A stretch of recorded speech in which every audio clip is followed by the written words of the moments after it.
much being said about how boring Formula One racing has become and that this season could turn that all around. We have spoken a lot about the pinnacle of racing, but now we get to actually experience the rush of adrenaline, the unbelievable difficulty of getting behind the wheel of one of these incredible machines with our gaming guru and racing specialist, Mr. Gareth Woods, who's going to be bringing Formula One to life. I know that you've been hit with a lot of racing games. There's been a lot this season, yeah, and between serious racing sims, like not games, and then like the Crash Bandicoots. And like, yeah, man, and I'll take a Crash Bandicoot. No, I've never been particularly adept at the more sim kind of. Yeah. Is this a sim? Yeah, it's certainly closer to the sim side of things. He swallows hard. It's yeah, and it's certainly you're not, I suppose, given the easiest tools in just the controller. It's the kind of game where you want to have a proper force feedback steering wheel. You want to be sitting in your nice little bucket chair simulator kind of seat. So there are some guys out there doing it like that and loving life at the moment. But you obviously have your humble, awesome gold controller in your hand. It does the job. The journeyman. It looks flashy. It looks slick. It looks as you would expect from kind of the pinnacle of the motorsporting world and culture. You want a game that represents that. 100%. So where do we start? Yeah. So look, if you're a Formula One nut, this is totally for you. So in terms of like all the options, you can play by yourself. You can play multiplayer. There's a whole esports kind of section. We are not logged into it, can't do that. But from a customization point of view, you can customize your car, you know, the different colors and all the stuff if the thing loads. So how you want to make your car look, how you want to design your driver. As you can see, my name is Drivey McDriverface. That speaks volumes about about how much I'm into the kind of serious driving games.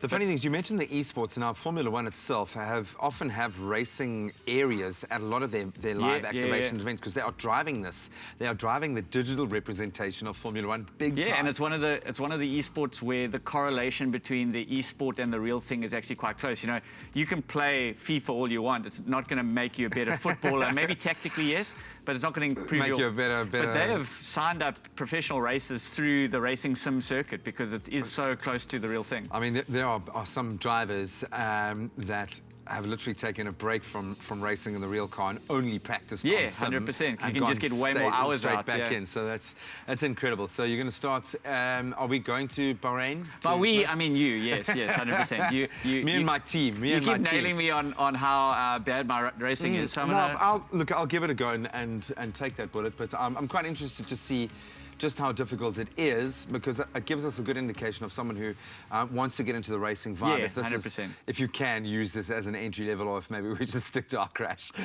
Bandicoot. So I think what's really great is, as someone who's I've obviously never been to a Formula One, but like I've seen the stuff on TV, and they've kind of nailed that in the sense of, you know, the intro, you've got the commentators, they'll go through from pole position to last place, who each of the characters are. I mean, here you've got, like, because it's formally endorsed by Formula One. Yeah, it's pretty close to the original as you can get. You've got all the graphics, you know, you've got the flyover of Bahrain here. Shots, yeah, exactly. So, and if you can hear the commentator, he's doing the whole kind of intro, talking about like the weather, which you can change, you can manipulate, or you can have it done randomly. So it might be a wet track, it might be a scorching midday. Did you go randomly?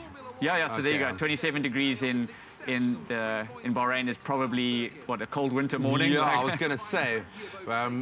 With a light breeze, maybe. Yeah, she's showing the track, the straights and the bends and all that. And this is where you know you should be if you're had a racing brain, where you'd be like, oh, okay, so that's when I should do that. Okay, so that's a downhill into that apex. I should think about that. So let's jump into I don't have a racing brain. Let's jump into the race itself. There you sit there, and you can set up your car. So if you want to go maximum downforce or increase downforce, your balance, you can do all these sort of car setup stuff. That's cool. But let's just jump in, give you the default. Thank you. You can start there, and it's the typical, right trigger is accelerate, left trigger is brake, as we get ready to go, and that changes your camera angle depending on what you prefer. Yeah, I quite like it. All right. And go. And obviously green means you can accelerate, holding right trigger. Whoa, okay. Wow, it really is actually... Hold right trigger to accelerate.